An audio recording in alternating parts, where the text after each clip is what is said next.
Here at the FayWhat Show, we need to help my gay boys. They are the blood that runs through my veins. And in our segment called Dear FayWhat, I provide my expert lesbian knowledge and my vast experience as a living, breathing gay boy in a lesbian's body to help my fellow gay boys. This week, Side-Eyed in South Florida sent us an email. Dear FayWhat and Hottie in Bed. That's you. My boyfriend has a bestie from North Beach who is a lot.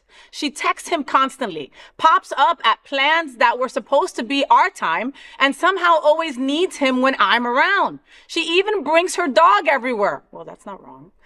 But also somehow always she's in the middle of things. She swears it's just friendship, but the vibes are clingy with a capital C. Am I being dramatic, or is this North Beach behavior a red flag? Oh, and she's also a fan of yours. Oh, thank you. And made sure to tell me she saw you at the Footy Memorial. Oh, that was sad.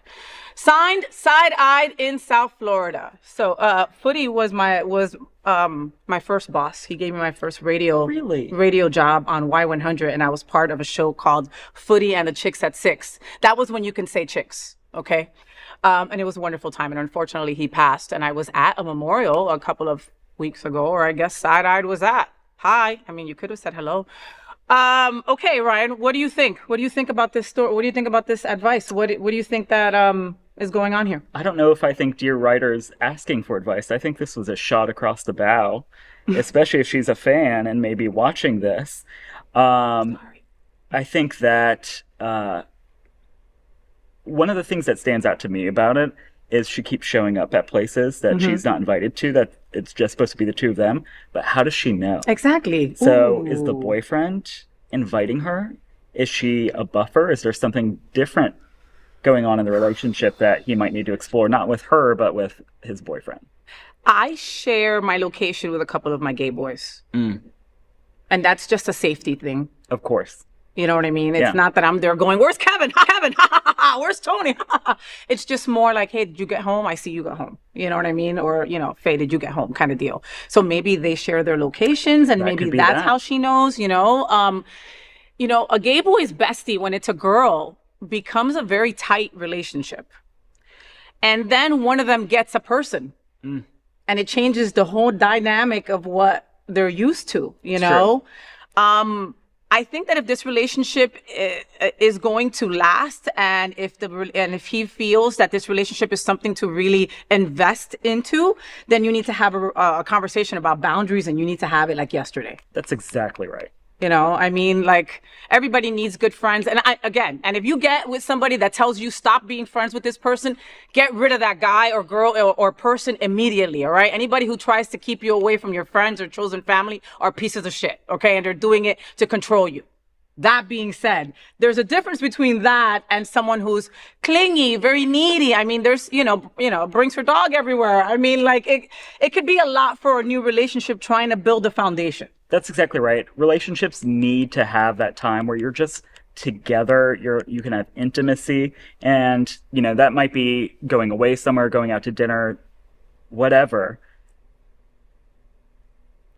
2's nice, 3's a crowd, unless you're into that. Unless you're into that, which is fine. Unless you're into that, then by all means, then 3 might be the perfect number. But if you're trying to establish a relationship just between the two of you, bringing friends around too early, can make it awkward. And then it, just takes it out of the relationship zone into a friendship. Yeah, like maybe he's not interested in a relationship with him. You know what I mean? If he keeps on being open to bringing the girl around. That's right. Right? Then maybe he's, just not that into you. I mean, Well, another thing is, we're only getting the writer's perspective on this. So maybe the writer also needs to do some work on building a relationship with his new boo's best friend. Yes, you got to invest it. Invite her out for coffee or something like. Yes, have the conversation with your boyfriend about setting boundaries because you all need to create that relationship space. But also work on building This is obviously someone that's very important to your partner's life. Yep. Just like you said. If you intend to be a part of your partner's life and they're not going anywhere, work on establishing a friendship of your own. He's genius. Okay? He's freaking genius. I mean, think about that, right? I mean, it's true. Go take the girl out. blow smoke up her butt. Yeah. Tell her how fantastic of a friend she is. Tell her that you want a best friend like her. A bunch of bullshit, right? And then be like, I really care about your bestie. What can I do to better our relationship? She might end up being your best cheerleader ever. Amen to that. We just solved your problem, side eye.